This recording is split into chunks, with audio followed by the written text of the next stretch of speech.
Hello, everyone. If you enjoy my channel, please support me with one like, one subscribe, and one share. Losing everything fast. Have you ever felt like life was testing how much disappointment one person could carry before finally giving up?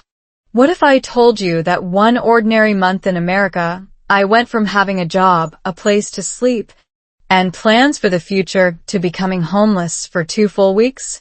And what if those 2 weeks, the worst days of my life, quietly became the beginning of the most important lesson I would ever learn? Stay with me, because this story is not only about survival. It is about love, family, hope, and the unexpected people who appear when life seems completely broken. If you are learning English, listening to slow English stories, or simply feeling tired and discouraged today, this story may speak directly to you. My name is Daniel, and this happened to me in the United States. At the time, I was living in a small apartment in Ohio with my wife. We were not rich. We were not even close to comfortable. But we had enough. We paid our bills. We shared simple meals. We laughed about small things. Like many families, we believed that if we worked hard, tomorrow would probably be better than today. Then life changed faster than I thought possible. One Monday morning, my manager asked me to come into his office. The moment I saw his face, I knew something was wrong. His smile looked forced. His eyes avoided mine. The company was cutting jobs. Business was slow. My position was being eliminated. Just like that, I was unemployed. I remember walking out of the building carrying a small cardboard box. Inside were a few personal items, some family photos, and a coffee mug my wife had given me. The parking lot looked exactly the same as it had every other day. Cars were parked in neat rows. People were talking. Birds were singing somewhere nearby. But for me, everything felt different. Psychologists often explain that sudden job loss creates a shock response similar to grief. The brain struggles to process unexpected change. At first, many people experience denial. I certainly did. It's okay, I told myself. I'll find another job next week. America is full of opportunities, right? At least that is what I believed. The first week passed quickly. I sent applications everywhere. Warehouses, stores, delivery companies, restaurants, office jobs, construction jobs, anything. Every morning I woke up early. Every morning I checked my email. Every morning I hoped. And every evening I felt a little more worried. The problem was not only finding work. The problem was time. Bills do not wait for emotions. Rent does not care about optimism. Electric companies do not accept hope as payment. A funny thing happens when money becomes tight. Small numbers suddenly feel enormous. A $10 expense feels like 100. A grocery trip becomes a strategy meeting. Every purchase becomes a debate. My wife tried to stay positive. "We'll get through this," she said. And I wanted to believe her. But late at night, when she was asleep, I stared at the ceiling and calculated numbers again and again. How much money remained? How long could we survive? What would happen if no employer called back? Researchers studying stress have found that financial uncertainty can consume mental energy. People become less able to focus, remember information, and make decisions. Looking back, I understand why my mind felt exhausted all the time. Then came another problem. The landlord wanted rent. We were already behind. I explained the situation. I asked for more time. He listened politely. But business is business.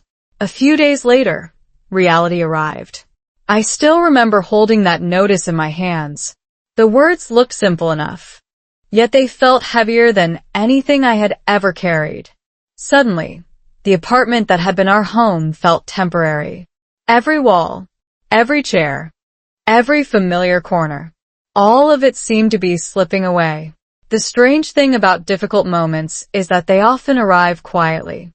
There is no dramatic music, No warning siren.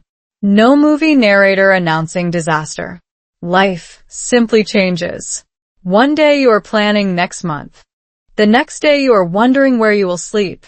As our situation worsened, I stopped telling people how bad things had become. Pride can be a dangerous companion. I did not want friends to worry. I did not want relatives to judge me. Most of all, I did not want to admit that I was losing control. So I smiled. I said everything was fine. I pretended. Many people do exactly the same thing. Social psychologists call this impression management. We hide our struggles because we fear rejection or embarrassment. Ironically, the moment we need support most is often the moment we isolate ourselves. Eventually, the day came. We packed what we could. Some belongings went into boxes. Some were sold. Some were simply left behind. When I closed the apartment door for the last time, I stood there for several seconds. That door had witnessed ordinary life. Weekend breakfasts, late-night conversations, small arguments, big dreams. Now it was over. I wish I could tell you I handled everything with courage and confidence. I did not. I felt scared. I felt embarrassed. I felt like I had failed my wife. That feeling stayed with me as we drove away. Outside the car window, America continued moving forward. Families went shopping. Students walked to class. Workers rushed to offices. Everyone seemed to have somewhere to go. Meanwhile, I had no idea where my future was leading. For the next 2 weeks, I would experience something I never imagined possible. I would learn how quickly comfort can disappear. I would discover how loneliness feels when uncertainty becomes your daily companion. I would question myself more than ever before. And somewhere inside those difficult days, I would meet people who would completely change my understanding of kindness. At that moment, however, I knew none of that. All I knew was this. I was unemployed. I was nearly out of money. I had nowhere permanent to live. And for the first time in my life, I was standing at the very bottom, staring into a future I could not see. What happened next surprised me more than losing everything in the first place. Because sometimes the darkest chapter of a story is secretly introducing the characters who will save it. Sleeping with uncertainty. If you have never been homeless, you might imagine that the hardest part is having no house. That is certainly painful. But during those 2 weeks, I discovered something even harder. The hardest part was not losing a place. It was losing certainty. It was waking up every morning without knowing where I would sleep that night. It was carrying questions that had no answers. It was trying to smile for the person you love while your own mind is quietly falling apart. Looking back now, I can honestly say that those 14 days taught me more about life, resilience, relationships, and human kindness than many comfortable years ever could. And what happened on the 7th night changed everything in a way I never expected. The first night after leaving our apartment felt unreal. My wife and I sat silently in our old car for several minutes. Neither of us wanted to say what we were both thinking. Were we really homeless? The word itself felt too heavy. Homeless. It sounded like something that happened to other people. People in newspaper articles. People in documentaries. People with different lives. Not us. Not a couple who had worked hard and followed the rules. But reality does not ask for permission. Reality simply arrives. We decided to spend the night in the car. It was not comfortable, but it felt safer than admitting we had nowhere else to go. We found a quiet parking area and tried to rest. Have you ever tried sleeping in a car when your mind refuses to stop thinking? Every sound becomes important. A door closing in the distance. A passing truck. Footsteps nearby. Even the wind feels suspicious. I adjusted my seat again and again. My neck hurt. My back hurt. My thoughts hurt even more. Meanwhile, My wife tried to sleep beside me. I watched her for a moment. That was the worst part. Not my own discomfort. Hers. I kept asking myself the same question. How did I let this happen? Researchers who study financial hardship often explain that people experiencing housing instability frequently blame themselves, even when larger economic forces play a major role. The human brain loves simple explanations. Blaming yourself feels easier than accepting that life can sometimes become unpredictable. That night, I blamed myself for everything. The next morning arrived slowly. The sunlight felt almost offensive. How could the world look so normal when our lives felt completely upside down? People were buying coffee, walking dogs, heading to work. Meanwhile, my wife and I washed our faces in a public restroom and tried to look presentable. One lesson I learned very quickly is that homelessness is often invisible. Many people imagine someone living on a sidewalk with all their belongings nearby. Sometimes that is true. But many homeless individuals look completely ordinary. They wear clean clothes. They smile politely. They stand in line at stores. You pass them every day without realizing what they are carrying. During those days, I became one of them. Every morning, I searched for jobs. Every afternoon, I checked emails. Every evening I hoped for good news. Nothing came. A few employers responded. Most never did. One interview seemed promising. The manager smiled. He shook my hand. He said they would contact me soon. They never called. That rejection hurt more than I expected. Psychologists describe something called learned helplessness. When people experience repeated setbacks without positive results, motivation begins to decrease. The brain starts expecting disappointment. I could feel that process beginning. Every unanswered application felt heavier. Every rejection felt louder. Every day felt longer. Then another challenge appeared. The weather changed. Ohio weather has a personality of its own. One moment, everything seems calm. The next moment temperatures drop, winds increase, and comfort disappears. The second week became colder. Sleeping inside a vehicle suddenly felt much harder. We used blankets. We wore extra layers.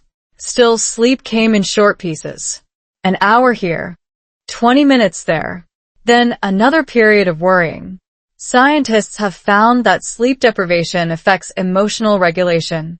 People become more sensitive to stress, more anxious, and less capable of rational thinking. That explains a lot about my state of mind.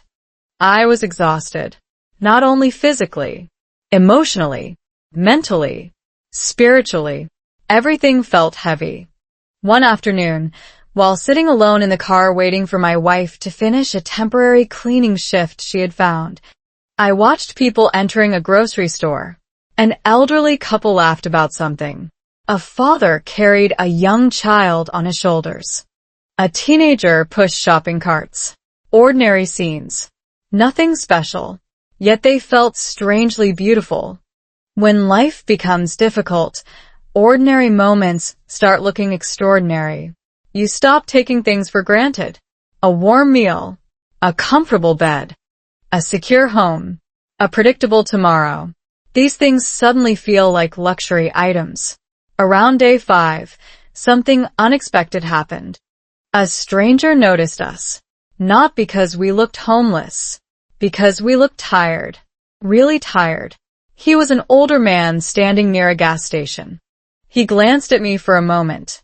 Then he asked a simple question. Are you okay? I smiled automatically. That fake smile people use when they do not want to explain their problems. Yeah, I'm fine. He nodded, but he did not look convinced. For a second, I thought he might ask more questions. Instead, he simply wished me well and walked away. The entire interaction lasted less than 30 seconds. Yet I kept thinking about it. Because he had noticed. Most people were too busy. Too distracted. Too focused on their own lives. But this man had seen something. The experience reminded me of research showing that small acts of human connection can significantly reduce feelings of isolation. A brief conversation, a kind word, a simple acknowledgement. Sometimes these things matter more than we realize. Still, our situation continued to worsen. Money was running low, stress was growing, and fear was becoming a permanent passenger in our car. By the seventh night, I felt closer to giving up than I had ever felt before. Not giving up on life, giving up on hope. There is a difference. One steals your future. The other steals your motivation. I remember sitting alone after my wife fell asleep. The parking lot was quiet. The air was cold. The dashboard clock glowed softly in the darkness. I stared through the windshield and wondered what would happen next. Maybe nothing would improve. Maybe this was only the beginning of a much larger disaster. Maybe all the plans we had built together were disappearing forever. That was when I noticed something unusual. Across the street stood a small building. I had driven past it before without paying attention. A modest structure. Simple sign. Soft light shining through the windows. A church. At first, it seemed completely unimportant. Just another building. Just another place. Yet for reasons I could not explain, I kept looking at it. There was something comforting about the light. Something peaceful about the scene. I did not know it then, but that small church was about to become one of the most important places in my entire life. Because within days, strangers inside that building would do something I never expected. Something that would change the direction of my story. Something that would make me ask a question I still think about today. Do angels sometimes wear ordinary clothes? And if they do, would we recognize them when they appear? The woman I loved. Before I tell you what happened with the church across the street, I need to tell you about someone far more important. Because every difficult story has a reason people keep fighting, and for me, that reason was not money, not pride, and not even survival. It was love.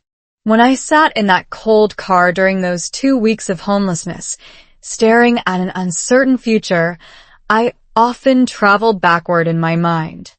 I remembered the woman beside me. I remembered how her story began. And strangely enough, those memories became a source of strength when everything else seemed to be falling apart. If you have ever loved someone deeply, you know what I mean. Love cannot pay rent. It cannot magically create a job. But it can give exhausted people a reason to keep moving one more day. And sometimes, one more day is exactly what you need. I first met my wife years earlier at a community event in Ohio. The funny thing is that our first conversation was not romantic at all. In fact, it was slightly awkward. She was helping organize a cultural exchange gathering, and I was mostly there because a friend convinced me to attend. I almost did not go. That detail still amazes me. One small decision can quietly change the entire direction of your life. Researchers call this the butterfly effect in human behavior. Tiny choices sometimes create enormous consequences later. At the time, however, I was not thinking about destiny. I was thinking about leaving early. Then I saw her. She was standing near a table covered with food from different cultures. She was talking with several people at once, and somehow making everyone feel comfortable. Have you ever met someone who carries warmth with them? Not loud energy. Not attention-seeking confidence. Just genuine kindness. That was her. Our first conversation lasted maybe 10 minutes. Nothing dramatic happened. No movie soundtrack played. No fireworks exploded in the background. We simply talked. About food. About family. About life in America. About the strange weather in Ohio that seemed to change its mood every few hours. Yet something felt easy. Natural. Comfortable. Psychologists often explain that strong relationships frequently begin with emotional safety rather than immediate passion. People feel drawn toward those who make them feel understood. Looking back, I think that was exactly what happened. Over the following months, we spent more time together. We visited local parks. We drank coffee. We shared stories about our childhoods. We talked about our dreams. The deeper our conversations became, the more I realized how different we were. And strangely, those differences made the relationship stronger. She loved planning everything. I preferred spontaneity. She thought carefully before making decisions. I often trusted instinct. She noticed details. I noticed possibilities. Together, we created balance. One of the most interesting parts of our relationship involved cultural differences. America is a country filled with people from countless backgrounds, traditions, and experiences. Even when two people speak the same language, they may interpret life very differently. We learned that quickly. Certain family traditions felt normal to her, but completely unfamiliar to me. Certain habits I considered ordinary seemed unusual to her. At first, these differences occasionally created confusion. Then they created curiosity. Eventually, they created respect. One lesson I learned is that successful relationships rarely require identical people. They require flexible people. People willing to learn. People willing to listen. People willing to admit when they are wrong. Trust me, I had plenty of opportunities to practice that last skill. As our relationship grew, so did our dreams. Nothing extravagant. Nothing unrealistic. Just the kind of goals many couples share. A stable home. Meaningful work. A happy family. Maybe children someday. A peaceful life built slowly over time. Simple dreams often become powerful because they are deeply human. That is what made our later struggles so painful. We were not chasing luxury. We were chasing stability. And suddenly even stability seemed out of reach. I remember the day I proposed. I was nervous enough to forget half the speech I had prepared. My hands shook. My heart raced. I probably sounded ridiculous. Fortunately, she said yes anyway. Years later, she still laughs about how nervous I looked. Marriage brought new responsibilities, but it also brought new strength. Research consistently shows that supportive relationships improve resilience during stressful situations. People facing hardship often recover more effectively when they feel emotionally connected to others. During our homelessness, I experienced proof of that research every single day, because there were moments when I wanted to give up. Moments when fear became overwhelming. Moments when uncertainty felt impossible. Then I would look at her, and somehow I would keep going. Not because I suddenly felt confident, because I felt responsible. There is a difference. One evening during those difficult 2 weeks, we were sitting inside the car sharing a simple meal from a fast food restaurant. Nothing fancy. Just inexpensive food purchased with money we could barely afford to spend. Outside, the temperature continued dropping. Inside, silence filled the vehicle. Finally, she spoke. We're going to get through this. I wanted to believe her, but I was tired. Very tired. What if we don't? I asked. The question escaped before I could stop it. For a few seconds, she looked out the window. Then she turned toward me. And she smiled. Not because things were good. Not because she knew the future. Because she had chosen hope. I didn't marry you because life would always be easy, she said. I married you because I wanted to face life with you. Even now, years later, I remember those words perfectly. Researchers studying long-term relationships have discovered something fascinating. Couples who survive major challenges often share one important trait. They see problems as something they face together rather than something they face against each other. That conversation changed me. For days, I had viewed myself as the problem, the unemployed husband, the failed provider, the man who could not protect his family from hardship. She viewed the situation differently. We were a team. The challenge was the enemy, not each other. That shift in perspective mattered a lot. Because when people stop fighting each other, they gain more energy to fight the actual problem.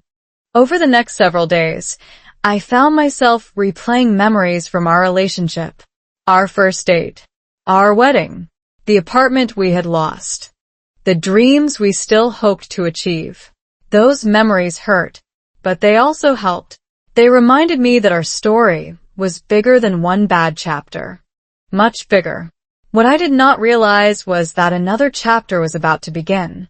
The church across the street still stood quietly in the distance. Every evening I noticed its lights. Every evening I wondered about the people inside. Were they friendly? Would they care about strangers? Would they understand what we were going through? Or would they simply walk past us like everyone else? At the time, I had no answers. Only questions. But sometimes life places important doors directly in front of us before we are ready to walk through them. And very soon, a conversation I never expected would lead me to that church. The decision seemed small, almost insignificant. Yet it would become one of the turning points that changed everything. Because while love had helped me survive the storm, help from unexpected strangers was about to show me that hope can arrive from places you never think to look. Pride before asking help. There is a strange moment that many people experience during crisis. It is the moment when the problem is no longer the biggest obstacle. Pride becomes the obstacle. Looking back now, I can honestly say that hunger was not what kept me suffering the longest. Fear was not the biggest barrier either. The real battle happened inside my own mind. I was standing only a few steps away from people who might have helped us, yet I could not bring myself to ask. Maybe you have felt something similar. Maybe life became difficult, but instead of reaching out, you smiled and said, "I'm fine." Maybe you convinced yourself that asking for help meant weakness. That is exactly what I did. And it nearly kept me trapped. What happened next taught me one of the most important lessons of my entire life, but first I had to lose an argument against my own ego. By the second week of being homeless, exhaustion had become part of our routine. Every morning started with the same questions. Where can we clean up? Where can we park safely? Will today finally be the day someone calls about a job? How much money remains? How many more days can we continue like this? Those questions followed me everywhere. At gas stations, at grocery stores, at public libraries, at parking lots. Even when I tried to focus on job applications, my brain kept returning to survival mode. Psychologists explain that when people face prolonged uncertainty, the brain prioritizes immediate threats over long-term planning. It is difficult to think about the future when you are worried about tonight. That was exactly my situation. I continued applying for jobs. I continued checking emails. I continued pretending that everything was under control. But inside, something was changing. My confidence was disappearing. One afternoon, I sat inside the local library searching online job boards. Around me, people worked quietly on laptops. Students studied. Professionals attended virtual meetings. The room felt normal. I did not. I felt like I was living in a different reality from everyone around me. From the outside, I probably looked ordinary. A man using a computer. Nothing unusual. Inside, however, I felt like I was carrying an invisible storm. That is one reason homelessness is often misunderstood. People see appearances. They do not see the mental weight. They do not see the constant calculations, the endless uncertainty, the quiet panic, the fear that tomorrow might be worse. That afternoon, I found myself staring at the screen without reading anything. My thoughts drifted toward the church again, the small building across the street, the warm lights, the people coming and going. I had noticed something interesting. They often smiled. Not forced smiles. Real smiles. The kind that appear naturally. For several days, I considered walking inside. For several days, I talked myself out of it. What would I even say? Hello, my wife and I are homeless? Hello, we are struggling? Hello, we need help? The words felt impossible. Researchers studying human behavior have found that many people fear asking for help because they overestimate how negatively others will judge them. In reality, most people are far more willing to help than we expect. At the time, I did not know that. I assumed people would see failure, weakness, embarrassment. So I remained silent. One evening, my wife noticed my mood. We were sitting in the car watching the sun disappear behind a row of buildings. The sky was painted orange and gold. Normally, it would have been beautiful. That evening it just felt distant. You've been thinking a lot lately, she said. I laughed softly. Lately? She smiled. More than usual. I knew exactly what she meant. The church, I admitted. The church across the street. She nodded. I've noticed you looking at it. For a moment neither of us spoke. Then she asked a simple question. Why don't you go inside? The answer came immediately. Because I was afraid. Not afraid of the people. Afraid of what asking for help would mean. Admitting we needed help felt like admitting defeat. And nobody likes feeling defeated. Especially in America, where independence is often celebrated. Work hard. Solve your own problems. Handle your responsibilities. Those values are admirable. But sometimes they become dangerous when taken too far. Because no human being succeeds completely alone. Not one. Not the richest. Not the strongest. Not the smartest. Every successful person has received help somewhere along the way. Yet somehow I kept believing I needed to solve everything myself. My wife listened quietly. Then she said something that completely changed my perspective. What if asking for help isn't weakness? I looked at her. She continued. What if refusing help is actually pride? That sentence hit harder than I expected, because deep down I knew she was right. Psychologists often distinguish between healthy self-respect and destructive pride. Healthy self-respect allows people to value themselves. Destructive pride prevents people from accepting support when they genuinely need it. I had crossed that line without realizing it. The next day brought another disappointment. A job opportunity that seemed promising disappeared. The company chose another candidate. I thanked them politely. Then I sat in silence for several minutes. Something inside me felt tired. Not physically. Emotionally. The kind of tiredness that accumulates one setback at a time. That afternoon, while walking near the church, I slowed down. The building looked exactly as it always had. Simple. Modest. Welcoming. I stood there for a few seconds. Then I kept walking. My pride won again. At least for one more day. That night became one of the hardest nights of the entire experience. The temperature dropped. Sleep became nearly impossible. Every position felt uncomfortable. Every sound felt loud. My thoughts refused to rest. At around 3 in the morning, I found myself staring through the windshield once more. The world was quiet. Almost completely silent. And for the first time, I admitted something to myself. I could not fix everything alone. That realization felt painful. But strangely, it also felt freeing. Because when you stop pretending to be invincible, you create space for solutions. The following morning, something unexpected happened. While grabbing coffee from a small convenience store, I met an elderly woman.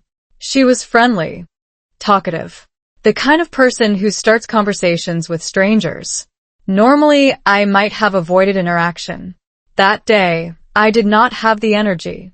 We talked briefly about the weather, then about the town, then about local community events.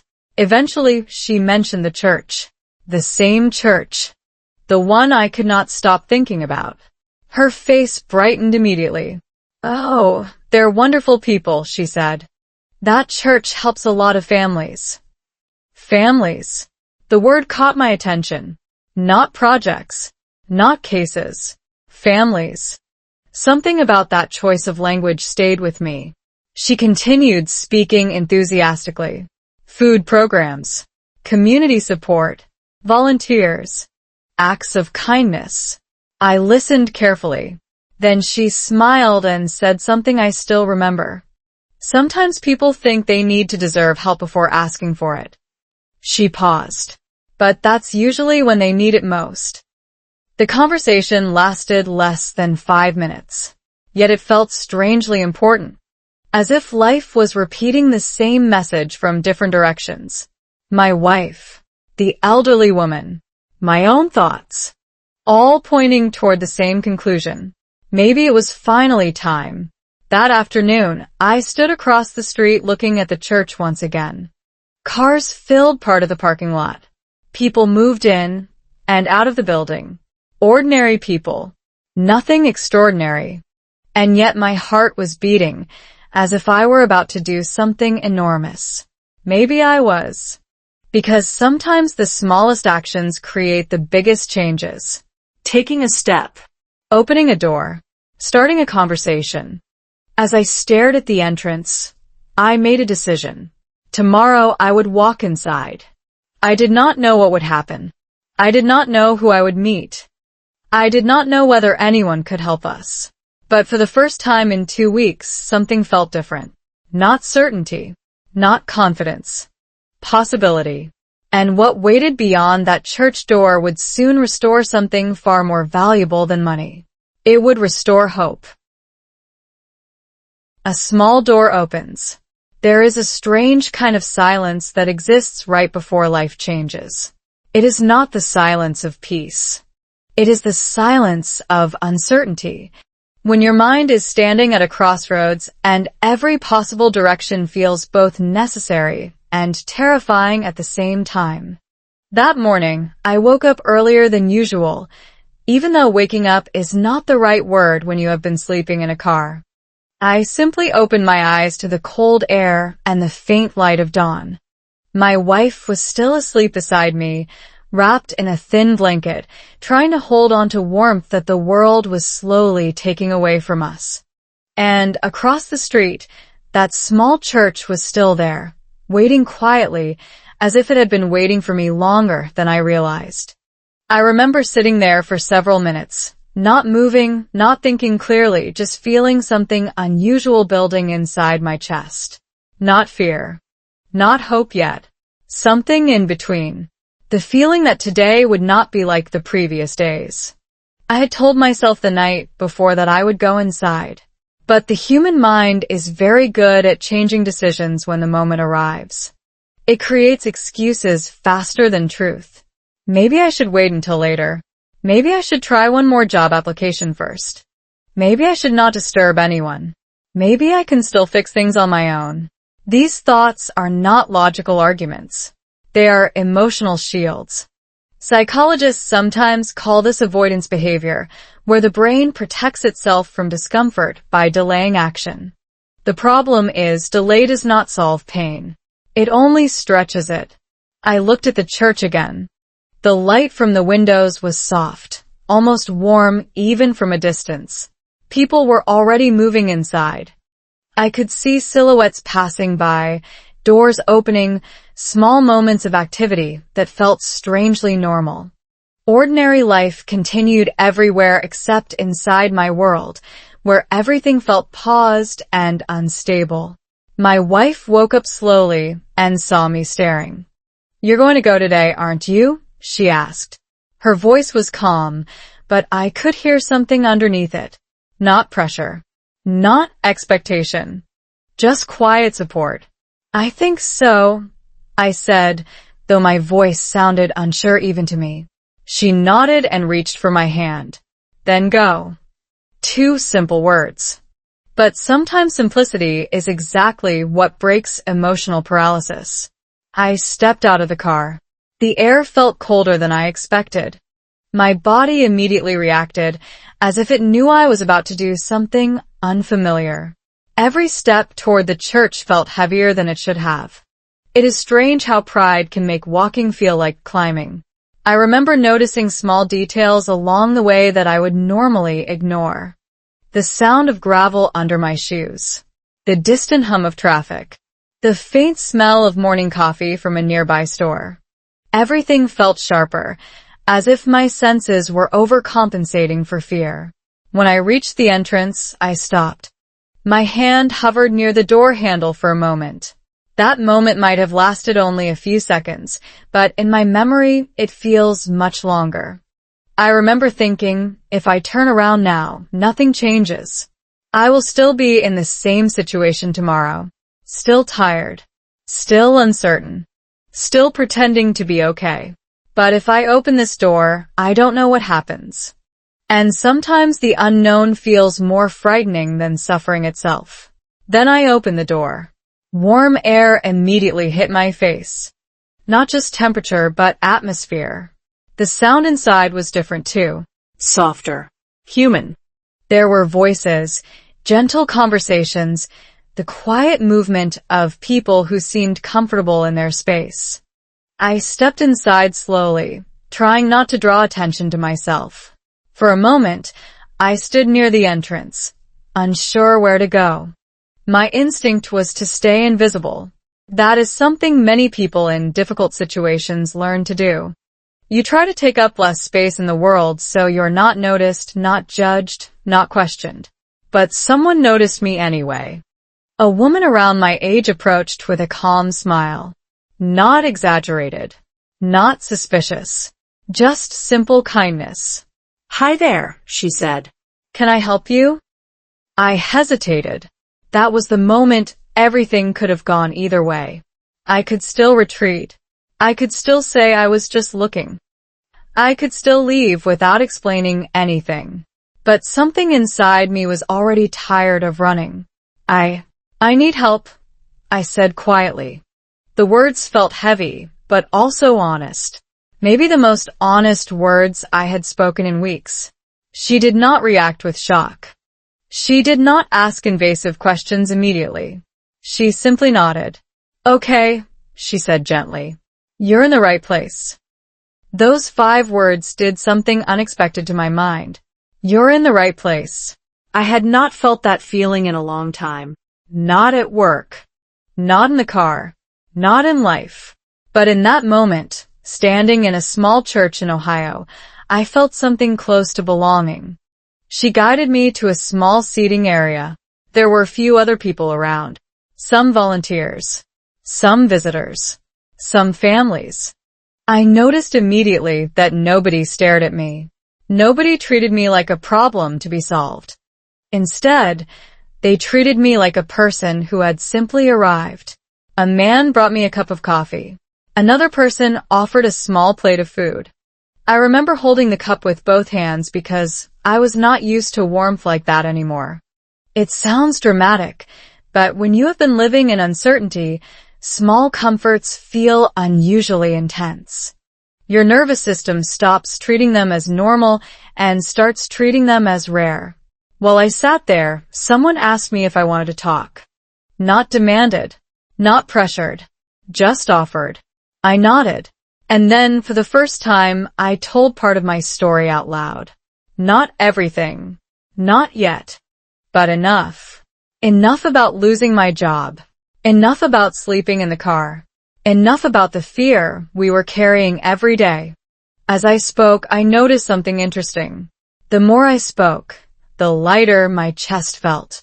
Psychologists explain this as emotional externalization, where verbalizing internal stress reduces cognitive load. In simpler terms, saying the truth makes it less heavy inside your mind. The woman listening did not interrupt. She did not judge. She simply listened. That alone felt powerful. After I finished, there was a short silence. Not uncomfortable, just respectful. Then she said something I was not expecting. We can help you get through this week, she said. One step at a time. One step at a time. Not a miracle. Not instant recovery. Not promises that everything would fix itself overnight. Just steps. Real ones. Manageable ones. That idea felt strangely practical. Because when life becomes overwhelming, big solutions feel impossible. But small steps feel reachable. She explained that the church had programs for people in temporary hardship, food support, shower access, job connection resources, even temporary shelter partnerships. I listened carefully, almost afraid to believe it was real. My brain kept waiting for the catch. But there wasn't one. No hidden conditions. No judgment. No interrogation. Just structure and support. When I walked back outside later that morning, everything looked slightly different. The parking lot, the street, the sky. Even my own car felt less like a prison and more like a temporary pause. My wife saw my face and immediately understood something had changed. Well? She asked. I smiled, something I had not done properly in days. They're going to help us, I said. And for the first time in 2 weeks, I said those words without fear. But I still did not know how much everything was about to change. Because help was not the end of the story. It was only the beginning of something much larger than I could see at the time. Kindness from strangers. There is a moment after asking for help when your brain still does not fully believe the answer. Even when someone says, "We will help you," even when you are sitting in a warm place instead of a cold car, even when a cup of coffee is in your hands and food is placed in front of you, a part of your mind quietly waits for everything to disappear again. That is what trauma does in small, everyday situations. It keeps replaying old fear even when the present is safe. I remember sitting inside that church room thinking, this cannot be real for long. People like us do not get this kind of help. But life has a strange way of proving your assumptions wrong when you least expect it. And what happened over the next few days completely changed my understanding of American community, kindness, and the hidden networks of support that most people never see until they need them. After that first conversation, a volunteer named Mark approached us. He was not flashy, not overly emotional, just calm, practical, and focused. He asked simple questions. Where were we staying? How long had we been in this situation? What immediate needs did we have? I noticed something important right away. He did not ask, "Why did this happen?" in a judgmental way. He asked it in a way that focused on solutions. That difference matters more than people realize. Because when someone is struggling, explanation is not the priority. Stability is. Mark explained that the church had a small emergency support program. It was not government-funded in a complicated way. It was mostly community-driven. Donations from local families. Volunteers who gave time after work. People who believed that hardship should not be ignored just because it is inconvenient. He said we could receive food assistance, temporary hygiene support, and access to a list of safe short-term housing options in the area. He also mentioned something I did not expect at all. Connections to employers who regularly worked with the church to hire people back into stable jobs. At that moment, my mind struggled to process the idea that one conversation could unlock so many possibilities. Psychologists call this cognitive shock, when reality suddenly expands beyond what the brain has been expecting. For days, I had been living in a world where every option felt closed. Now I was hearing a list of doors opening at the same time. The first thing they did was give us food packages. Nothing fancy. Simple items. Bread, fruit, canned goods, bottled water. But to us, it felt like relief in physical form. I remember holding the bag and realizing how strange it was to feel emotional about basic necessities. You do not appreciate food until you have spent days worrying about whether you will have any. Then came something even more unexpected. They offered access to showers at a nearby facility they partnered with. Clean clothes were provided through donations. It might sound small from the outside, but when you have been living in a car, basic hygiene becomes a source of constant stress. The ability to wash your hands, your face, your body without rushing or worrying feels like recovering a piece of dignity you did not realize you had lost. That afternoon, my wife and I sat in the parking lot outside the church after receiving help. We did not speak much at first. We were both processing everything. There is a strange emotional delay that happens when relief arrives after prolonged stress. The nervous system does not immediately switch from survival mode to safety. It takes time to recalibrate. She finally broke the silence. "It feels like someone opened a window," she said. I understood exactly what she meant. It was not that everything was fixed. It was that the air felt different. Over the next few days, the church became part of our routine. We would arrive in the morning for updates, check available resources, and speak with volunteers about next steps. Each time we visited, something new appeared. A referral for temporary housing. A job lead in a nearby warehouse. Information about local support networks we had never known existed. One morning, a woman named Susan sat down with us. She worked with employment support through the church. She asked about my previous work experience, my skills, and what kind of jobs I was open to. I explained everything honestly, still half expecting rejection. Instead, she nodded and took notes carefully, as if my situation was not a limitation but simply a starting point. She said something that stayed with me. "People think rebuilding life is about one big opportunity," she said. "But usually it is about a series of small ones stacked together." That idea felt surprisingly accurate. Because when you are in crisis, you imagine a dramatic rescue. A single job offer. A sudden financial breakthrough. A miracle moment. But real recovery is usually slower. Less cinematic. More structured. That same day, something happened that I did not expect emotionally.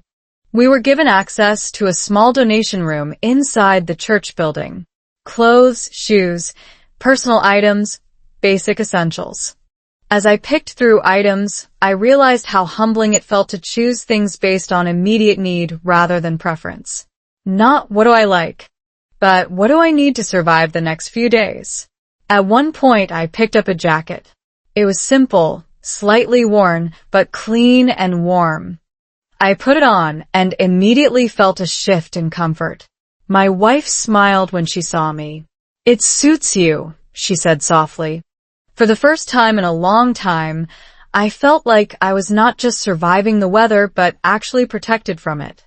Later that afternoon, Mark introduced us to another family who had once been in a similar situation. They were now volunteering regularly. That surprised me. I asked him quietly how people go from receiving help to giving it. He smiled. "Because someone helped them first," he said. That sentence sounds simple, but it carries a chain reaction concept that social scientists often talk about. Kindness is not linear. It is cyclical. People who receive support are statistically more likely to provide support later in life. It creates what researchers sometimes call a community ripple effect. At the time, I did not think about research. I just thought about survival. But something was shifting internally. I started noticing small changes in my thinking. Instead of asking, "How do we escape this situation immediately?" I began asking, "What is the next step?" That change might sound small, but psychologically it is enormous. It moves the mind from panic to planning. By the third day, we were no longer sleeping fully in the car. We had access to temporary safe housing through a partner shelter. It was not luxury. It was not permanent, but it was stability for the moment. A bed. A roof. A place where we did not have to constantly be alert. That first night sleeping indoors after days in the car felt surreal. I remember lying down and noticing how quiet everything was. Not the tense quiet of uncertainty, but the soft quiet of safety. My body took several hours to relax fully. It is strange how the body forgets safety when it has been in stress for too long. My wife fell asleep almost immediately. I stayed awake for a while, just listening to her breathing. And for the first time in weeks, I did not feel like we were falling. I felt like we were holding steady. But what I did not yet understand was that stability was only the foundation. The real transformation had not started yet, because help had given us survival. Now we needed to rebuild everything that came after survival. And that would require something even harder than asking for help. It would require learning how to believe in the future again. Learning hope again. There is a strange silence that appears after chaos disappears. It is not peace yet. It is more like confusion without danger. When your body has spent days or weeks in survival mode, safety does not feel normal at first. It feels unfamiliar, almost suspicious. That is exactly how I felt on the first morning after sleeping indoors again. No engine noise. No cold wind pressing against the car windows. No constant scanning of surroundings. Just a bed, a ceiling, and the unsettling realization that I did not need to stay awake to protect my life anymore. And yet, instead of feeling relieved immediately, my mind kept waiting for something bad to happen. This is what prolonged stress does to the nervous system. It trains you to expect danger even when danger is gone. And learning hope again is not a single decision. It is a slow rewiring of everything you think you know about the future. I remember waking up before sunrise in the temporary shelter arranged through the church network. The room was simple, Clean. quiet. My wife was still asleep beside me, her breathing steady in a way I had not heard for days. I just lay there, staring at the ceiling, trying to understand what life had become. Only a few days earlier, we were sleeping in a car, measuring time by uncertainty. Now we had four walls again. That shift sounds small when you say it quickly, but psychologically it is enormous. Researchers in trauma recovery often explain that stability is not just physical. It is emotional recalibration. The brain has to relearn that tomorrow is not a threat. That morning, we returned to the church for a short check-in. The volunteers greeted us like before, with the same calm familiarity. But something inside me had changed. I was no longer just receiving help. I was starting to observe it. I noticed details I had missed earlier. How they organized food supplies with quiet efficiency. How they listened without interrupting. How they treated every person who walked in, regardless of situation, as if they still had full dignity intact. Yet somehow, here was being protected carefully by strangers. Mark asked how we slept. Susan checked on our housing situation. Another volunteer offered information about a local job workshop happening later in the week. Everything was structured, but not overwhelming. No pressure. No urgency disguised as kindness. Just steady support. At one point, I asked a question that had been building inside me for days. Why do you do this? I said. Mark did not hesitate. Because someone did it for us once, he replied. It sounded simple, but it carried something deeper. A cycle. A chain that stretches backward and forward through time. I later learned that sociologists describe this as reciprocal altruism. The idea that communities function best when support flows in both directions over time. But in that moment, I did not think in academic terms. I just felt something shift in my understanding of people. That afternoon, something unexpected happened. The church organized a small gathering where people shared stories of recovery. Not dramatic speeches. Just real experiences. One woman talked about losing her apartment after medical bills. A man spoke about job loss and rebuilding slowly. A young couple described temporary homelessness similar to ours. As I listened, I realized something unsettling and comforting at the same time. Our situation was not unique. It felt personal, but it was also part of a larger human pattern. Hardship is more common than people admit, and recovery is more possible than people believe. Psychologists often say that isolation makes suffering feel permanent, but shared experience breaks that illusion. It reminds the brain that difficulty is not an identity. It is a phase. That evening, we were given access to a small employment preparation session. Nothing complicated. Basic resume guidance. Interview practice. Simple advice on how to explain gaps in work history without shame. I remember sitting there thinking how strange it was that something so practical could feel so emotional. Because rebuilding life is not just about opportunity. It is about narrative. The story you tell yourself about what happened. For days, my internal story had been simple and painful. I failed. I lost control.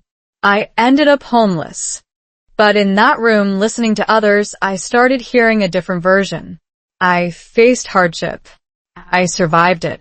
I am rebuilding. The facts were the same, but the framing changed everything. Later that night, back at the shelter, I tried something I had not done in a long time. I thought about the future without fear interrupting every thought. At first, it felt unnatural. My mind kept trying to pull me back to uncertainty. What if it happens again? What if nothing improves? What if this is temporary and we fall back? These thoughts are normal after instability. The brain tries to protect itself by anticipating loss. But hope is not the absence of those thoughts. Hope is the decision to continue anyway. I turned to my wife, who was sitting quietly beside me. "Do you think we can really rebuild?" I asked. She looked at me for a moment, not rushed, not emotional, just steady. "Yes," she said, "but not all at once." That answer stayed with me. Not all at once. It is almost scientific in its simplicity. Recovery, whether emotional or financial, rarely happens in sudden leaps.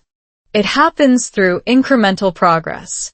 One step stabilizes another. One improvement creates space for the next. The next day, I attended the job workshop. At first, I felt out of place. Everyone seemed more prepared than me, more confident, more stable.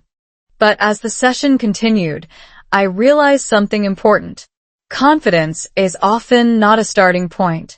It is a result of repeated exposure to small successes. We practiced answering interview questions.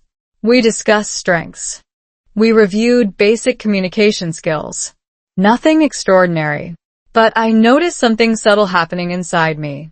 My voice was becoming steadier. My thoughts were becoming more structured. My fear was not disappearing, but it was no longer controlling everything. After the session, a volunteer pulled me aside. "You're doing better than you think," she said. That sentence hit harder than expected. Because during crisis, people often underestimate their own progress. They measure themselves against who they used to be, not who they are becoming. That night, I wrote something on a small piece of paper they gave me. Not a plan, not a goal list, just a sentence. "We're still here." It sounds simple, almost too simple. But sometimes survival itself is the foundation of hope. If you're still here, then change is still possible. Over the next few days, routines started forming. Morning check-ins, job leads, short walks outside to clear the mind, conversations with people who understood struggle without needing explanations. Slowly, the world stopped feeling like an unpredictable threat and started feeling like a place where action could actually produce results. One afternoon, I walked alone for a few minutes near the church. I noticed the same street I had stood on before, the same buildings, the same traffic, but my perception of it had changed. A week earlier, everything felt overwhelming. Now it felt navigable. Not easy, but possible. Psychologists call this cognitive restructuring, when repeated safe experiences gradually rewrite fear-based assumptions. In simpler terms, your brain learns that the world is not as dangerous as it once believed. When I returned, my wife was waiting. "I think we're starting over," I said. She smiled slightly. "We never stopped," she replied. That sentence stayed with me longer than anything else that day, because she was right. We were not starting from zero. We were starting from survival. And survival, as I would soon learn, is the beginning of rebuilding everything else. But what I did not yet understand was that the hardest part of our journey was not behind us. It was still ahead. And it would test not just our circumstances, but the strength of the life we were now trying to rebuild. Rebuilding my marriage. There is a moment in every difficult relationship when love stops being about feelings and starts becoming about decisions. Not the dramatic kind of decisions you see in movies, but quiet ones made in ordinary places, like a shelter room, a shared meal, or a long silence after a hard day. When life had stripped everything away from us, I thought the biggest challenge would be survival. But I quickly learned something deeper. Survival is actually the easy part compared to rebuilding trust, stability, and emotional balance inside a relationship that has been pushed to its limits. Because when you are homeless, stressed, and uncertain about tomorrow, even love starts to feel pressure it was never designed to carry. And yet, strangely, that same pressure can either break two people apart or rebuild them in ways they never expected. I remember one evening clearly. We were sitting in a small temporary room provided through the church's partner network. It was not fancy. Just two beds, a small table, and a quiet atmosphere that felt almost unreal after days of chaos. My wife was sitting across from me, eating slowly, barely speaking. Not because she was upset, but because exhaustion had become its own language.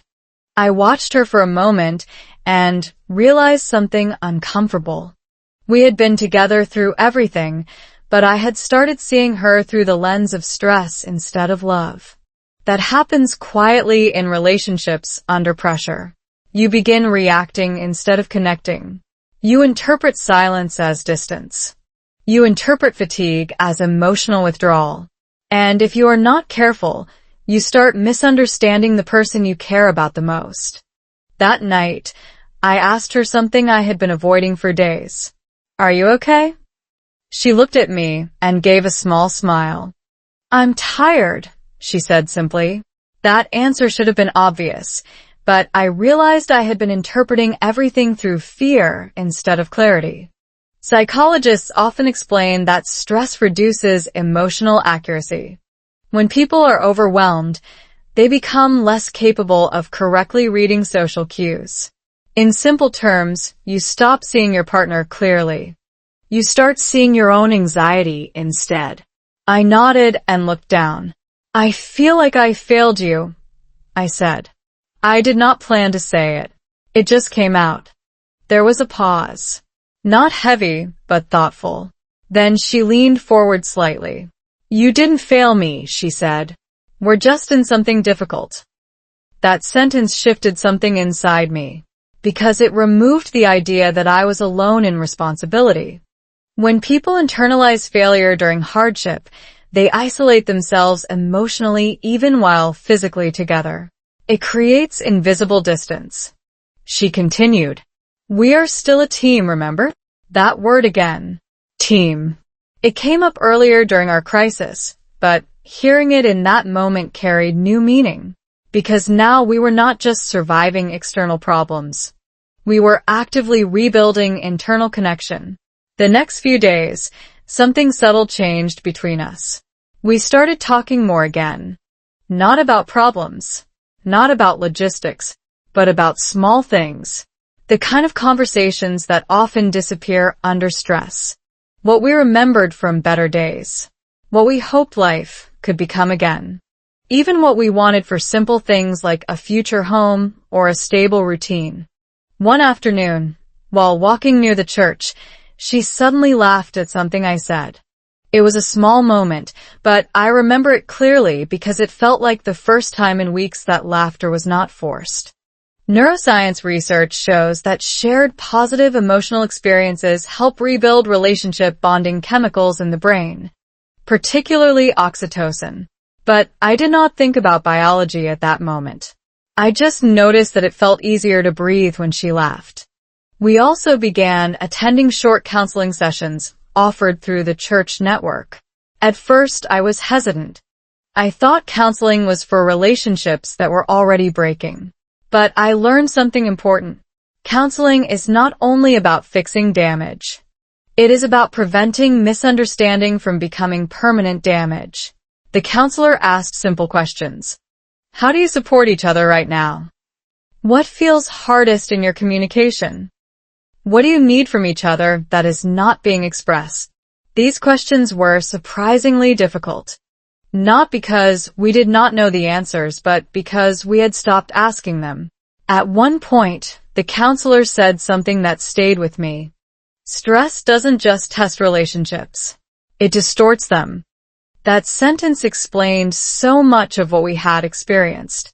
The frustration, the silence, the misinterpretations. It was not a lack of love. It was distortion caused by pressure. After the session, my wife and I sat quietly for a while outside the building. The air was cooler than earlier that day, and people were moving around us, but we were focused on each other in a different way than before. I don't want us to become strangers, she said softly. That hit deeper than I expected.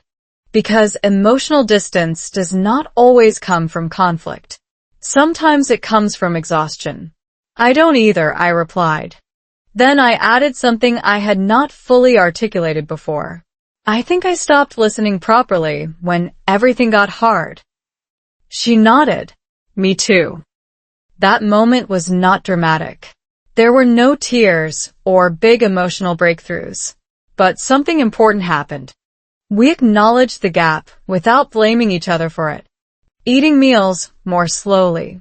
Checking in with each other intentionally instead of assuming we already knew how the other felt. These small actions might seem insignificant, but relationship researchers often emphasize that connection is rebuilt through micro-interactions, not large emotional declarations. One evening, we were given an opportunity through the church to attend a community dinner. Families, volunteers, people who had been through different forms of hardship. As we sat there, I noticed something interesting. Many couples shared similar energy to ours. Not perfect, not carefree, but present, working through things together. I realized something that surprised me. We were not unique in our struggle. We were part of a larger pattern of people trying to rebuild stability after disruption. At one point during dinner, I looked at my wife and said quietly, "It feels like we're slowly coming back." She thought for a moment and replied, "Maybe we never left. We just got lost for a while." That sentence stayed with me longer than anything else that day, because it reframed everything. We were not broken. We were displaced from normal rhythm. After that, even our difficult moments started to feel different. Arguments, when they happened, were shorter. Silence did not feel like distance anymore. It felt like processing. We learned to pause before reacting, to ask instead of assume, to listen without preparing a response in advance. Psychologists call this emotional regulation, the ability to manage internal responses instead of being controlled by them. But in real life, it simply feels like not destroying connection during stress. One morning, I noticed her making coffee in the small kitchen area. It was such a normal action that it almost felt strange. Normality had become unfamiliar to us. I watched her for a moment and felt something I had not felt in weeks. Stability. Not external stability yet, but relational stability. The feeling that we were standing on the same side again. She noticed me watching and smiled. "What?" she asked. "Nothing," I said. "Just this feels good." And it did. Because rebuilding a marriage is not about returning to who you were before. It is about becoming two people who can face reality without losing each other in the process. But even as things began to stabilize between us, I started noticing something else changing around us. Opportunities were beginning to appear. Conversations were turning into possibilities. And slowly, life outside the relationship was starting to rebuild too. And that was when the next unexpected shift arrived. One that would take us out of survival mode completely and into something I had almost stopped believing was possible again. A real future. A new job opportunity.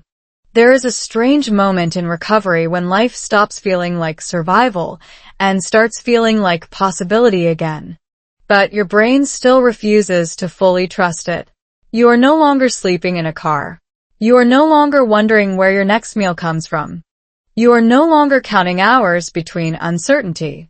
And yet, something inside you still expects everything to collapse if you relax for even a second. That is exactly where I was when the first real job opportunity appeared.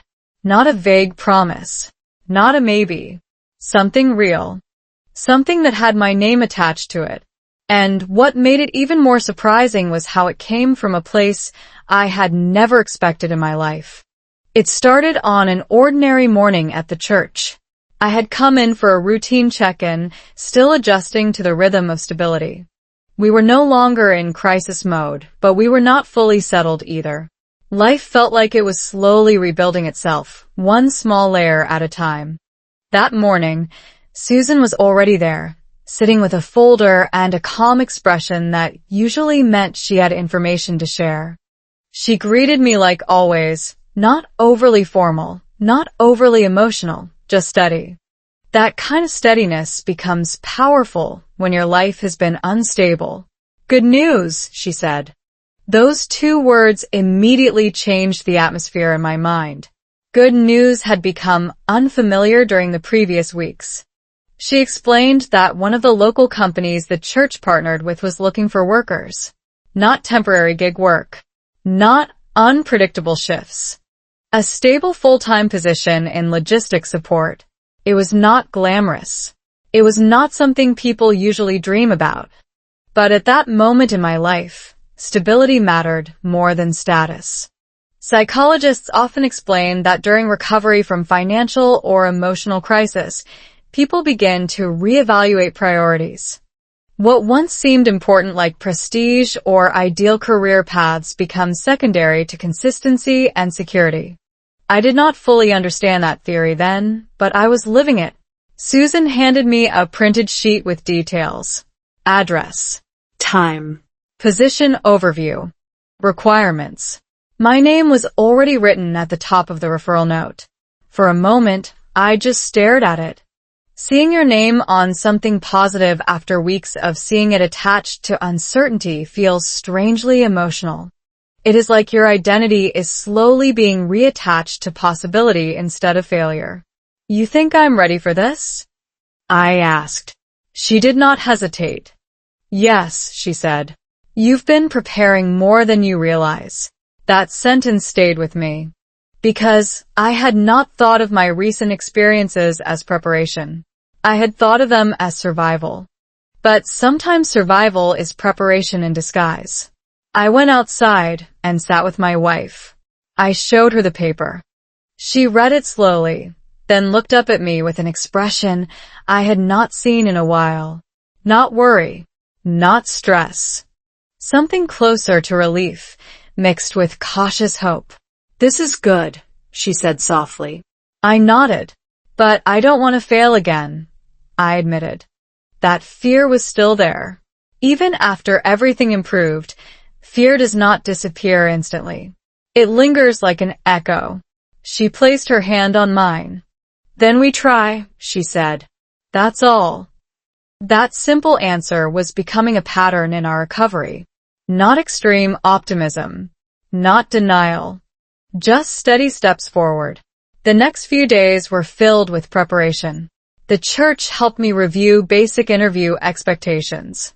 We practiced how to talk about employment gaps without shame. That part was harder than I expected. Not because I was lying, but because I had to reframe my story. Instead of focusing on loss, I had to focus on resilience. One volunteer told me something that changed how I thought about interviews. Employers are not just hiring skills, he said. They are hiring stability. That made sense, because I was not just trying to prove I could work. I was trying to show I could remain steady after instability. The morning of the interview arrived quietly. No dramatic moment. No cinematic build-up. Just a regular morning that carried more emotional weight than anything I had experienced in a long time. I remember standing in front of a mirror at the shelter, adjusting my shirt. It was donated, simple, but clean. My reflection looked different than the man who had first arrived at the church weeks earlier. Not transformed. Not suddenly confident, but less lost. My wife looked at me and smiled slightly. You look okay, she said. Just okay? I asked. She laughed softly. That's enough. The interview location was a small office building not far from the church. The drive there felt longer than it should have. My mind kept replaying possible outcomes. What if I forget something? What if they ask something difficult? What if I am not ready? This is what anxiety does. It does not predict reality. It simulates failure. When I arrived, I sat in the waiting area for a few minutes.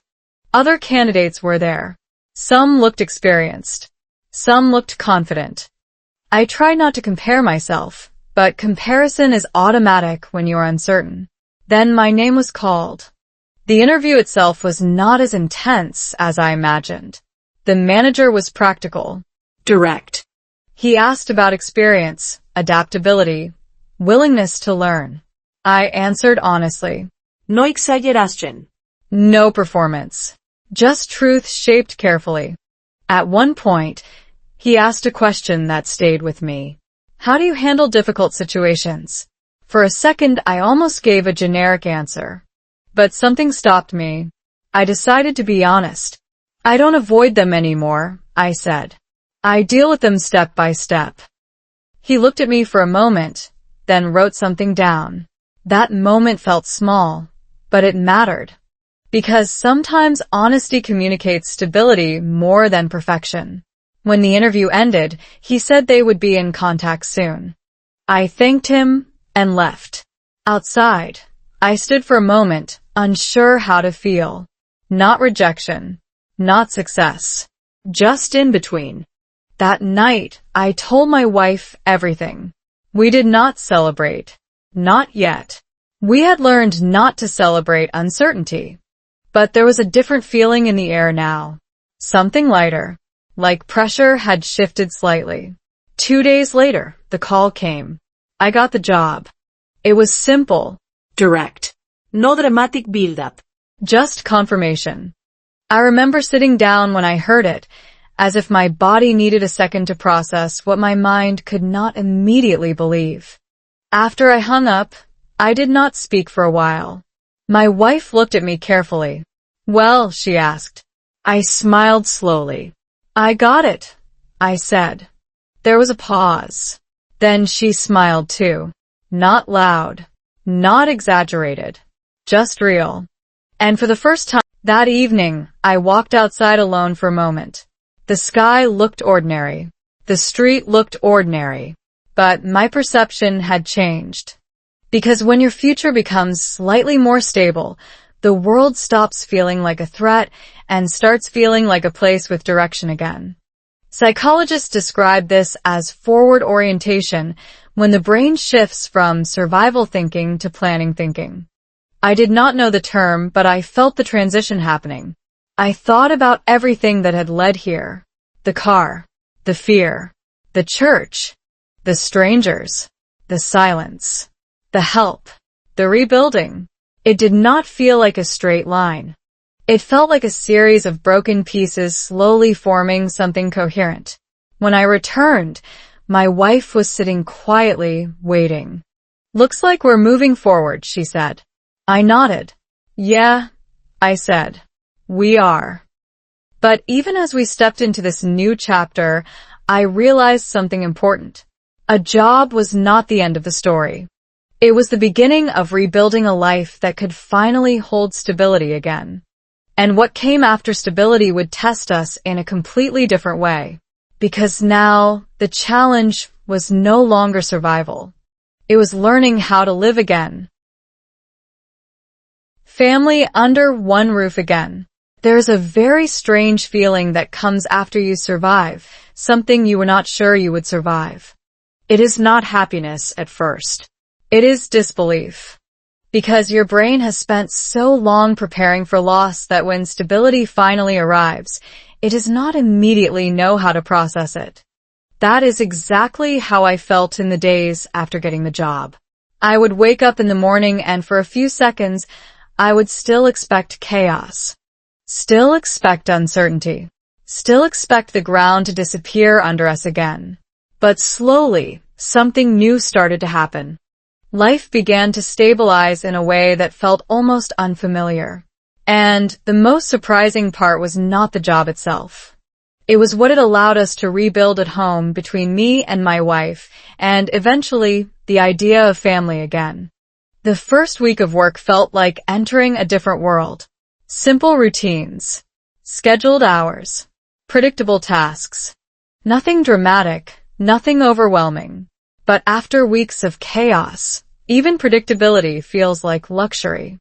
Psychologists often describe this stage of recovery as renormalization, when the nervous system slowly adapts to safety after prolonged stress. I did not know the term at the time, but I felt it happening. My thoughts became clearer. My sleep became deeper. My sense of time stopped feeling fragmented. When I came home after my first full week of work, my wife was waiting for me. Not in a dramatic way. Just present. Sitting at a small table, folding laundry we had managed to gather from donations and purchases. The scene was so ordinary that it almost felt unreal. A few weeks earlier, we did not have a stable place to sit together. Now we were sharing space again, like a normal couple. How was it? She asked. Normal, I said. She smiled slightly. That sounds good. And it was good. Because after everything, normal was no longer boring. Normal was healing. One evening that week, we cooked together for the first time in a long time. Nothing complicated. Simple food. Basic ingredients. But the act itself felt meaningful. Cooking is not just about food. It is about routine. It is about shared space. It is about rebuilding rhythm inside a relationship that has been disrupted. As we sat down to eat, I noticed something subtle. We were talking more again. Not about survival. Not about problems. But about life beyond them. Small plans. Future possibilities. Ideas that had disappeared during the hardest weeks were slowly returning. At one point, she said something quietly. I miss having a real home. That sentence carried weight. Because we were technically stable again, but emotionally, we were still rebuilding what home meant. I do too, I said. But I think we're getting closer. That night, I realized something important. Home is not just a place. It is a feeling of continuity. And continuity has to be rebuilt after it is broken. As weeks passed, my work routine became more familiar. I learned names, processes, expectations. I started recognizing faces. People stopped being strangers and became part of a system I understood. That might sound small, but for someone coming out of instability, familiarity is powerful. It reduces mental load. It creates predictability. It restores a sense of belonging in everyday life. At the same time, something even more important was happening at home. My wife and I were slowly reconnecting with a version of ourselves that had been paused during crisis. We laughed more. We talked more. We stopped interpreting silence as danger. Instead, silence became comfort again. One weekend, while we were sitting together, She asked me something unexpected. Do you think we're still the same people? I thought about it for a moment. No, I said honestly. I think we changed. She nodded. Me too. Then she smiled. But maybe that's not bad. That conversation stayed with me because it highlighted something I was beginning to understand. Trauma does not just take things away. It also reshapes identity. And recovery is not about returning to who you were. It is about becoming someone who can carry what happened and still move forward. Around this time, we also began thinking more seriously about long-term stability. Not just survival. Not just employment. But rebuilding a real household structure. The idea of having our own home again started to feel less impossible. One evening, I came home from work and found her looking at small apartment listings on her phone. We're not ready yet, she said quickly, almost as if she was afraid of getting too hopeful. But I looked at the screen and felt something different. We're closer than we were, I said. That simple statement mattered more than it sounded. Because progress is often about direction, not arrival. We started saving small amounts. Nothing dramatic. Just consistent effort. I learned quickly that financial recovery is not about sudden change. It is about discipline. Small decisions repeated over time. That concept is supported by behavioral economics, which shows that consistency matters more than intensity when rebuilding stability. At work, I started feeling more confident. Not because everything became easy, but because repetition creates familiarity and familiarity reduces fear. I stopped overthinking every task. I stopped doubting every interaction. Slowly, I began feeling like I belonged in that environment. One day, my supervisor said something simple. You've adjusted well. It was not a big compliment. But for me, it meant everything. Because adjustment is the hidden part of recovery that nobody sees. At the same time, my relationship with my wife was becoming stronger in a different way. Not just emotionally, but practically. We were functioning as a unit again. Making decisions together. Solving problems together. Planning together. One evening, we sat outside a small park after dinner. The air was calm. The sky was fading into evening colors. And for a moment, I realized we were no longer in crisis. We were in rebuilding mode. She leaned her head slightly on my shoulder. It feels like we're finally breathing again, she said. And she was right, because during the hardest weeks, we were not really breathing. We were surviving. Now we were living. Later that night, I thought about our journeys so far. The loss. The homelessness. The church. The strangers. The job. The recovery. It did not feel like a straight path. It felt like layers of experience stacking on top of each other, slowly forming something stable. And then I realized something even deeper. We were not just rebuilding a home. We were rebuilding trust in life itself. But what I did not yet know was that stability has its own challenges. Because once life becomes steady again, you are forced to confront everything you avoided during chaos. And that confrontation was about to reveal a new kind of strength we had not yet discovered. Giving back with gratitude. There is a strange turning point in recovery that nobody really warns you about. Everyone talks about survival, about getting through the worst days, about finding stability again. But almost no one talks about what happens after stability arrives.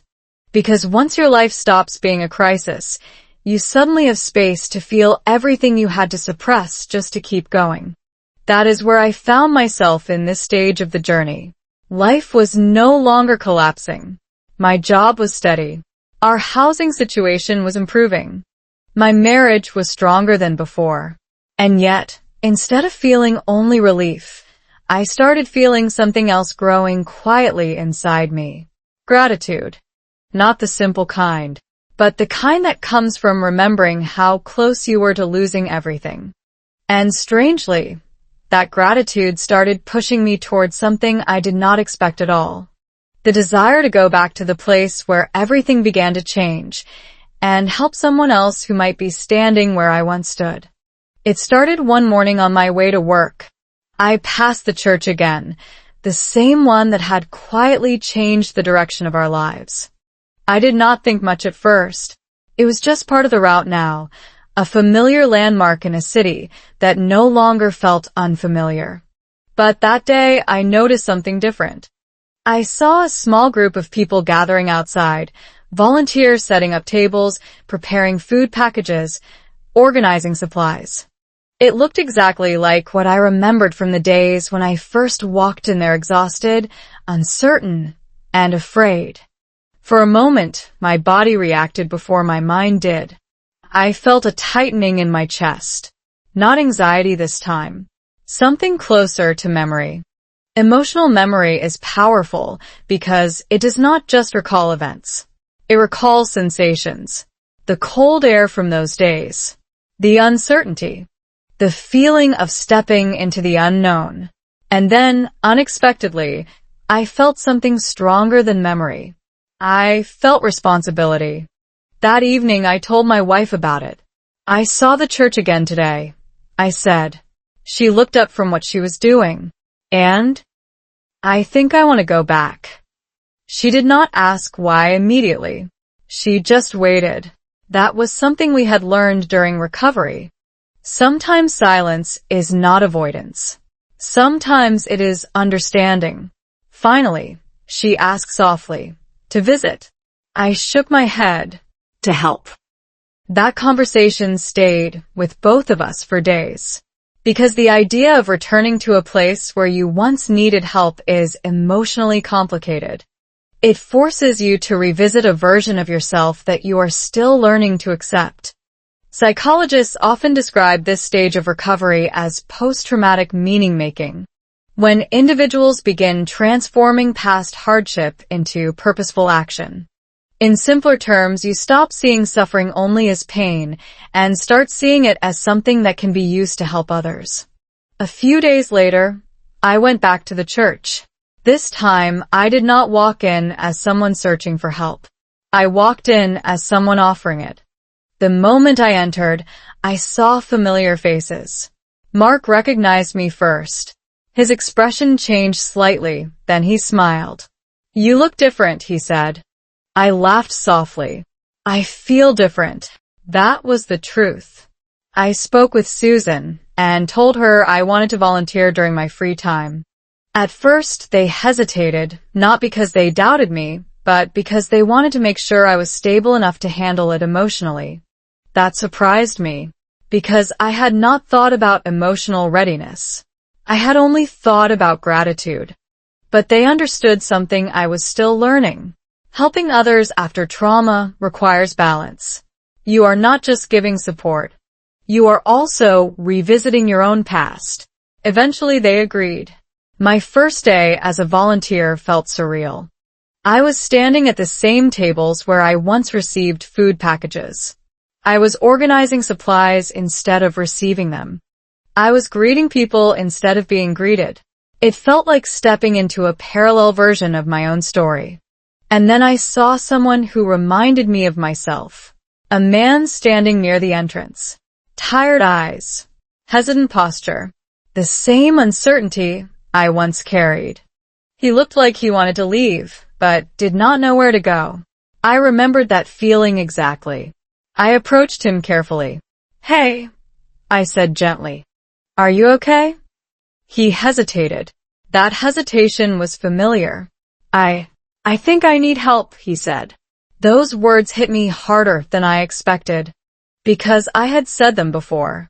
I guided him inside, the same way someone once guided me. And as I did, I realized something important. Kindness is not just an action. It is a cycle that continues through people who have lived both sides of it. Later that day, I told my wife what happened. She listened quietly, then smiled. "How did it feel?" she asked. I thought about it carefully. "Strange," I said, "but good. Like something is coming full circle." She nodded. I think that's what healing looks like, she said. That sentence stayed with me, because healing is often imagined as personal. But in reality, healing often becomes communal. It spreads. It moves through systems, through people, through shared experiences. As weeks passed, volunteering became part of my routine. Not every day, not out of obligation, but whenever I could. I helped organize food drives. I spoke with newcomers.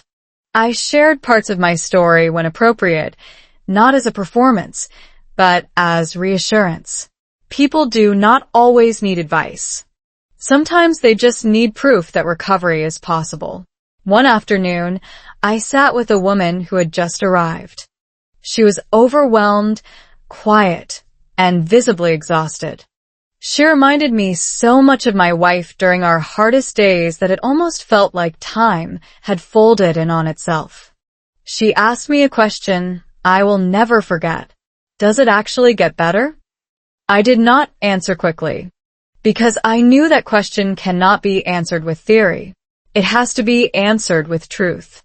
Yes, I said finally, but not all at once, and not in the way you expect. She looked at me carefully. How do you know? And for the first time, I realized something. I was no longer speaking from hope. I was speaking from experience. That is when it fully hit me. We had crossed a line in our journey. We were no longer the people who were being saved. We were now part of the system that helps others move forward. That realization changed something inside me permanently. At home, my wife noticed the shift too. You're different when you come back from there, she said one night. How so? I asked. You look lighter, she said, but also more grounded. I understood what she meant, because when you help others who are where you once were, you stop romanticizing your own survival. You see it clearly. You understand how fragile it was, and how many small moments made it possible. One evening, we sat together and talked about everything we had been through, not just the hardship, but the entire journey. She said something that made me pause. Do you think we would be who we are now without it? I did not answer immediately, because the honest answer is complicated. No, I said finally, but I would never wish it on anyone either. She nodded. I know, she said. That is the strange truth about recovery. It does not make hardship feel necessary. It just makes it meaningful in hindsight. As I continued volunteering, I began noticing something else. The more I gave, the less power the memory of suffering had over me. Not because it disappeared, but because it transformed. It was no longer just pain. It was context. It was perspective. It was fuel for empathy. And slowly, I realized something even deeper. The church had not just helped us survive. It had changed the direction of our identity. We were no longer just people who were helped. We were becoming people who help. But even with all this growth, I still felt a quiet awareness in the background of my mind. A reminder that life can change direction quickly. That stability is something you maintain, not something you permanently achieve. And that understanding was about to be tested in a way I had not expected.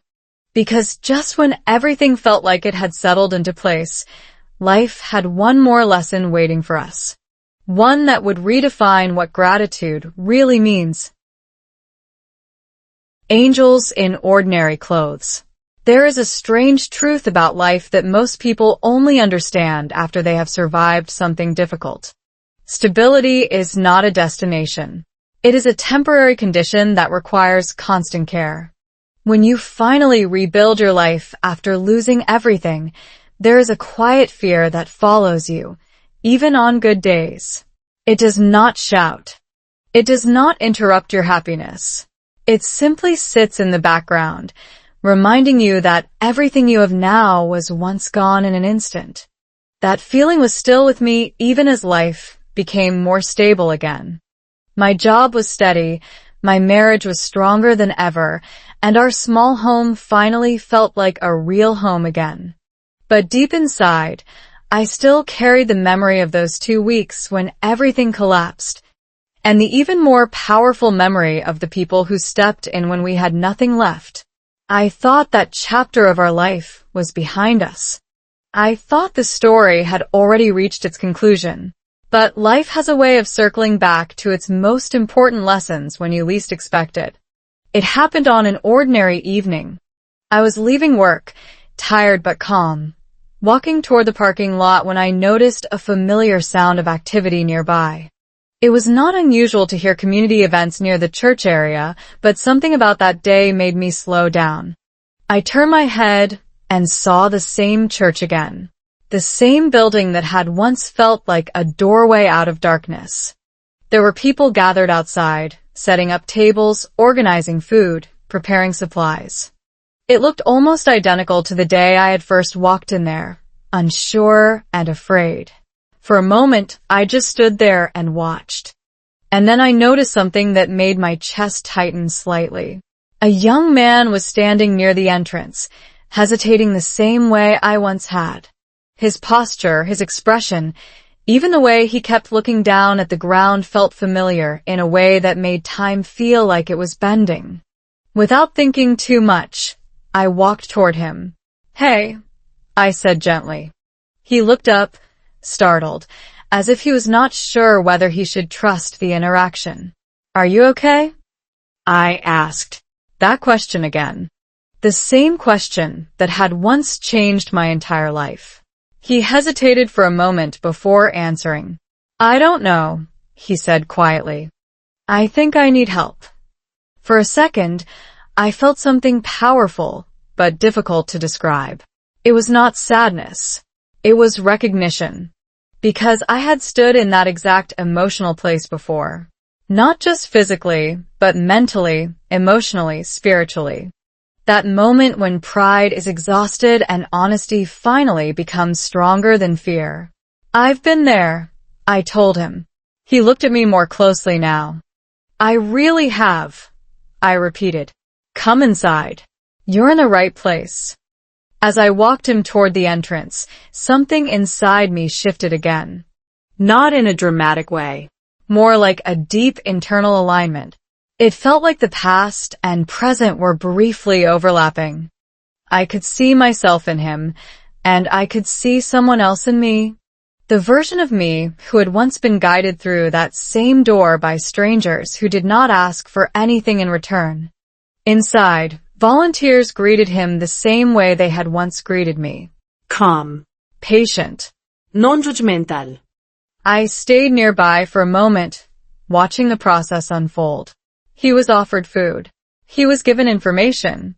He was spoken to like a person, not a problem. And as I watched, I realized something that had been building inside me for a long time. This is what saved us. Not one single moment, not one miracle, but a chain of ordinary human actions performed by people who chose to care. Later that evening, I sat with my wife and told her what happened. She listened quietly, as she always does when something carries emotional weight. "That's you now," she said softly. "What do you mean?" I asked. "You're part of it now," she replied. Her words stayed with me long after the conversation ended, because she was right in a way I had not fully acknowledged. I was no longer just someone who had received help. I had become someone who passed it forward.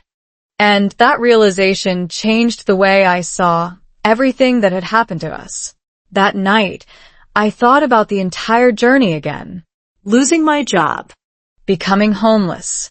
Sleeping in the car. Standing outside the church. Asking for help. Receiving kindness from strangers. Rebuilding our relationship. Finding work again. And slowly stepping into a stable life we had almost lost forever. It no longer felt like random events. It felt like a connected path, a sequence of moments that led us not just back to stability, but into a deeper understanding of human connection. Psychologists often talk about post-traumatic growth. The idea that people who go through severe hardship sometimes develop greater emotional resilience, empathy, and appreciation for life afterward. I never fully understood that concept until I lived it. Because growth does not erase pain. It transforms it into awareness. A few weeks later, something unexpected happened again. I received a message from the church asking if I could speak at a small community gathering. They wanted volunteers and people who had gone through recovery to share their experiences. At first, I hesitated. I did not think of myself as someone who had a story worth telling. I thought I was just someone who had been lucky enough to receive help at the right moment. But my wife encouraged me. "You should go," she said. "Someone out there might need to hear it." So, I went. Standing in front of that small group of people felt strange. Familiar in some ways, but different in others. I saw faces that reminded me of who I used to be. People who were tired, uncertain, quietly holding on to hope they were not fully ready to believe in yet. And when I began speaking, I did not try to make it dramatic. I did not try to make it inspiring. I simply told the truth. I told them about the job loss. I told them about sleeping in the car. I told them about the pride that almost kept me from asking for help. I told them about the church, the volunteers, the strangers who became part of our recovery. And I told them that at one point, I thought our story was over. But it wasn't. When I finished, there was a long silence. Not uncomfortable, just real. And then I saw something I will never forget. A woman in the back wiped her eyes quietly. A man nodded slowly as if something inside him had finally been acknowledged. Afterward, someone came up to me and said, "I needed to hear that today." That was the moment everything came full circle. Not because I had become someone special, but because I had become part of a cycle that continues long after any single story ends.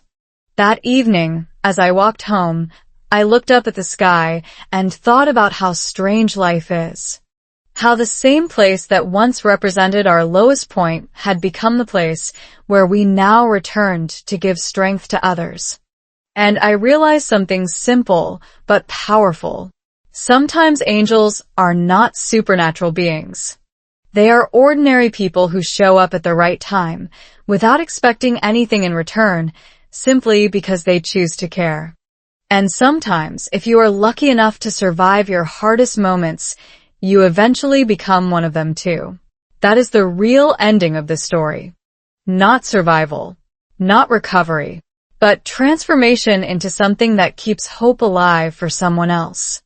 And maybe that is what angels in ordinary clothes really are. If you're still here listening to this story, it probably means something inside it felt familiar, maybe even uncomfortably close.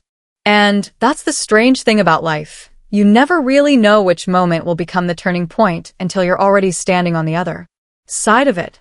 For me, it wasn't the job loss, it wasn't the nights in the car, and it wasn't even the church door I almost didn't open. The real turning point was much quieter than that. It was the moment I realized that falling apart doesn't always end a story. Sometimes it introduces the people who rebuild it with you. Now I sometimes walk past that same church and see new faces standing where I once stood, tired, uncertain, trying to decide whether to walk in or walk away.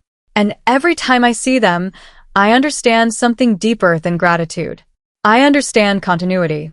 Because life doesn't really save you all at once. It saves you through people, through timing, through small acts that look ordinary until you desperately need them. And here's the thought that still stays with me the most. The same world that almost broke us is the same world that quietly rebuilt us, through strangers who never asked for recognition, and moments we almost ignored. So maybe the real question is not, why did this happen to me? Maybe the question is, who might I become because it happened? Because somewhere out there right now, someone is standing exactly where I stood, on the edge of giving up, one step away from walking through a door that could change everything. And the most powerful part? You never know if you are the one about to be helped or the one about to become the help. If this story spoke to you, even a little, don't just leave it here.